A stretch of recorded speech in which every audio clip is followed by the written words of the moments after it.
অবশেষে একীভূত হওয়া 5টি ব্যাংকের আমানতকারীদের জন্য দারুণ সুখবর দিল সরকার তথা অর্থমন্ত্রী। এই সংক্রান্ত বিভিন্ন রকম পত্রপত্রিকাগুলো বিভিন্ন রকম প্রতিবেদন প্রকাশ করে, আপনারা স্ক্রিনে যেটা দেখতে পাচ্ছেন।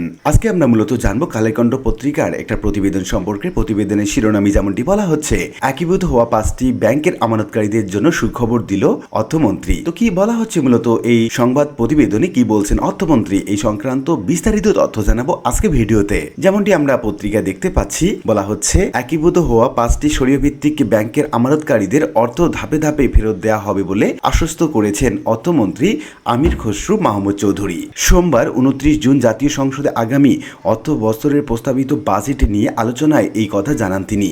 অর্থমন্ত্রী বলেন, আমি আমানতকারীদের আশ্বস্ত করতে চাই, সাধারণ মানুষের আমানত রক্ষাই সরকারের সর্বোচ্চ অগ্রাধিকার হবে। তিনি আরও বলেন, একীভূত 5 ব্যাংকের ব্যক্তিগত আমানতকারীরা তাদের চলতি এবং সঞ্চয় হিসাব থেকে 2 লাখ টাকা পর্যন্ত প্রাপ্তির ব্যবস্থা গ্রহণ করা হয়েছে।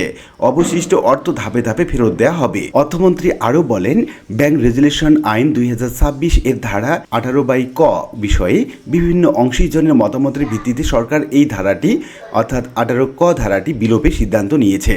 আমাদের বার্তা স্পষ্ট, যারা জনগণের সম্পদ লুট করেছে তাদের ছাড় দেওয়া হবে না। অন্যদিকে আমানতকারীদের আমানতের সুরক্ষা নিশ্চিত করতে হবে। তো লিখিত বিভিন্ন আলোচনা থেকে আমরা এটুকু বলতে পারি যে বিভিন্ন রকম পত্রপত্রিকা এই সংক্রান্ত বিভিন্ন রকম প্রতিবেদনগুলো আমরা দেখতে পাচ্ছি। তো প্রতিবেদন সবগুলোতে মূলত একই রকম সংবাদ পরিবেশন করা হচ্ছে এবং সর্বশেষ আমরা যে খবরটি পাচ্ছি, একীভূত 5টি ব্যাংকের গ্রাহকরা যথাসময়ে এবং নিয়ম মাফিক তারা টাকা তুলতে পারবেন এবং কারো টাকা মূলত বাদ যাবে না কিংবা নষ্ট হবে না। তবে হেয়ার কার্ড বাতিল হবে কিনা এই সংক্রান্ত কোনো ধরনের মতামত এখন পর্যন্ত প্রকাশ হয়নি। আর পুরো টাকা একসঙ্গে তোলা যাবে কিনা সেই সংক্রান্ত এখনো কোনো ধরনের নিয়ম চালু করা হয়নি। খুব শীঘ্রই এই 5টি ব্যাংক পুরো দমই শুরু হবে এবং গ্রাহকরা তাদের সঞ্চিত টাকা ফেরত পাবেন এবং একসঙ্গে পাবে কিনা সে বিষয়ে কিছুদিনের মধ্যেই আমরা সিদ্ধান্ত জানতে পারবো। সে পর্যন্ত অপেক্ষা করার আহ্বান জানিয়েছেন অর্থমন্ত্রী। আশা করি বিষয়টি বুঝতে পেরেছেন। আর এরকম নিত্য নতুন ভিডিওর আপডেট পেতে অবশ্যই চ্যানেলটি সাবস্ক্রাইব করে রাখুন। ভালো থাকবেন, দেখা হবে অন্য কোনো ভিডিওতে।